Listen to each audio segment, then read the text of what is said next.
egg hunt is coming to the Southern Hemisphere for the first time. It's been a record breaker in Britain. Over 1 million people went looking for these eggs, and this Easter a bunch of well-known and emerging artists have created eggs for this country. It's a Starship charity event, and the biggest name with what I assume is going to be a very individual sort of egg is Dick Frizzell, who is with us. Good morning. Good morning. And what a funny old thing that we were saying off air, that you've been around a reasonable amount of time.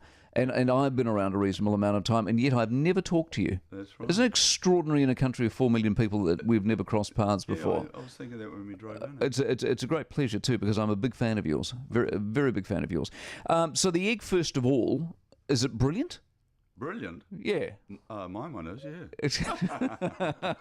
Is it obviously a Frizzell? Very obviously a Frizzell, yeah. I don't know how brilliant it is, but it's very obviously a Frizzell. How do you get to be a Frizzell in terms of a style? At what point in your career did you look at whatever it was you did and go, that's me, and everyone is going to be able to tell that's me? Right from the get-go, really. I wouldn't have started if I didn't think it had that going for it, if you know what I mean. I didn't start till I had that figured out. Really? Is what I'm saying. So yes. You knew you had a style, and that was a style that you were going to follow. That was just what made you happy? Or? I created a style based on my experience in the advertising business, which was my point of difference, rather than... Because advertising taught me everything they never teach you at art school, basically. All the naughty stuff, you know, the tainted trade and all that. So I exploited all the bad shit, and that was it. And off you went. Yeah. So maybe most famous is your Foursquare grocer man. Yeah, I didn't design him. I just exploited him. Exactly, but that's what made you famous. So people will be thinking of you and thinking of that. Your Mickey Mouse one, the different Mickey Mouses. There's another one that I like that is particularly famous. It's I don't know what it's called, the kiss or something. It's a superhero kissing a woman, Phantom, and yet completely different style. Well, it's just comic book, you know. Yeah, but there's comic book and comic book. I mean, it's like saying animation. They're all kind of graphic images. I'm glad I wasn't an abstract artist, to be honest. No, but wouldn't then have had so much fun. Exactly, but then you do landscapes, which is your traditional, art. Yeah, well, that's why I did it, to see what it felt like. Yeah. And what do you like the most?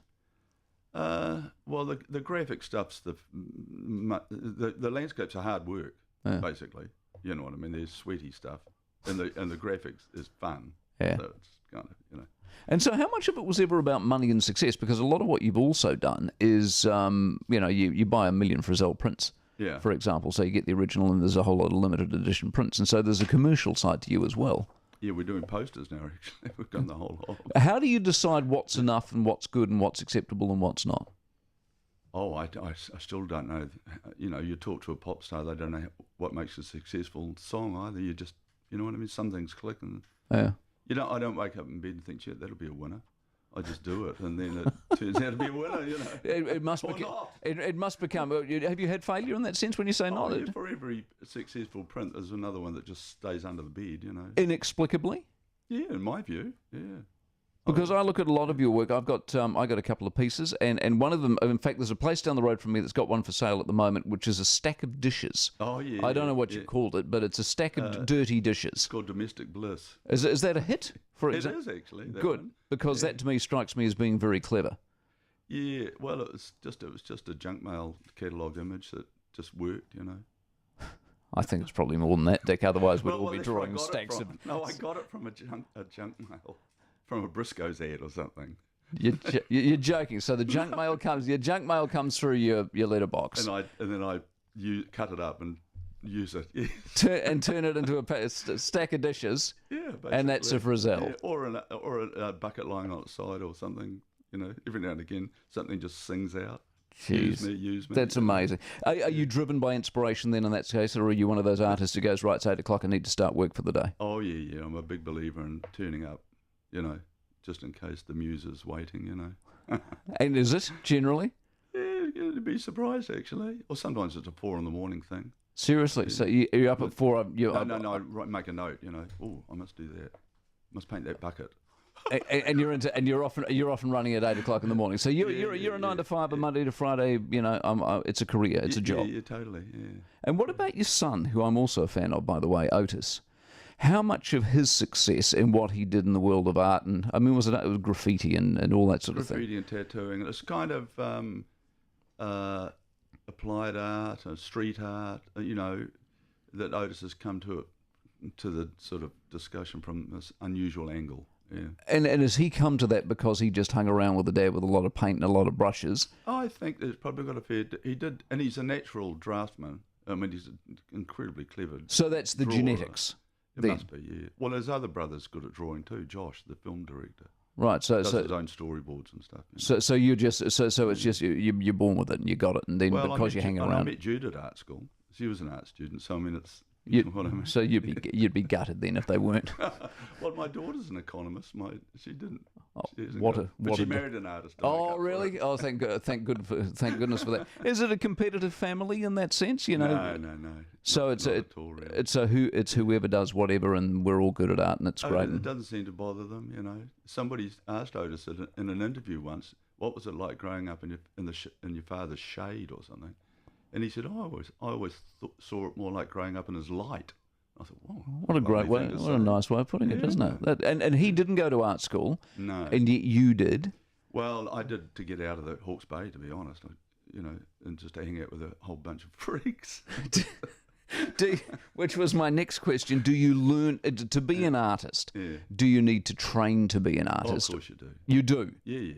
So you have to know what it is. You have to study it. What is it you learn there? Well, you study the history of it. It tells you a lot.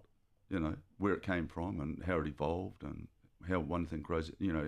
How one thing evolves out of another, and what a composition actually is, and what is the history of aesthetics, and it amazes me that people think they can just be an artist. See, that's clearly why I'm not an artist, because I'm thinking of that. That would be interesting to know. I mean, no one expects to sit down at a piano and suddenly start playing it. That's very true, I suppose. But if I had a gift, I'd have a gift, and the fact that I may or may not know what aesthetics is. Well, the gift is the gift, if you like, of the eye and the hand.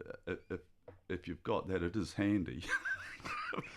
So you can know everything if you can't actually put it on paper. You do have to study it. It makes no difference. Because when I came out of advertising, I went to art school, then I went to advertising because I had left art school with a family, and I had to make a living.